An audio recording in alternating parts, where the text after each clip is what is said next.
तो plus two परीक्षा जो मैंने देवाक जाऊँ तुम टाइम टेबुल आसी सारी आसंता 18 फेब्रुआरी 2026 तुम एग्जाम आरंभ हो पढ़ापढ़ी स्टार्ट कर दियो। टाइम टेबुल पाइबा आपको CHSE odisha.nic.in ये वेबसाइट को आसको पड़ो। गूगल सर्च करदे CHSE ओडिशा आसीज। ये वेबसाइट के आसिक देखिए fast notice and advertisement section ऊपर अच्छी program for annual higher secondary examination 2026 जो थी आप टच कले आपको सामने से PDF टा ओपन हो जो आपको पूरा पूरी आप टाइम टेबुल अच्छी ए आर्ट्स कॉमर्स साइंस वोकेशनल समस्त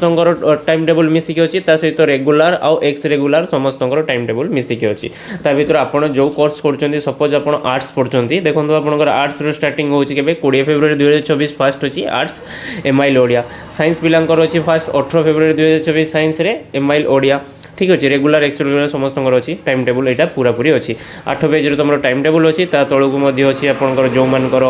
इंटरनाल सबमिशन हम यह सब जिन सब पाइपर भिडियो को शेयर कर दिंतु आप सांग सहित जो मैंने प्लस टू परीक्षा देवे वर्ष आ कहतु पढ़ापढ़ी जोरसोर कर दियो एग्जाम आउ 2-3 मास रहा मात्र। जय जगन्नाथ।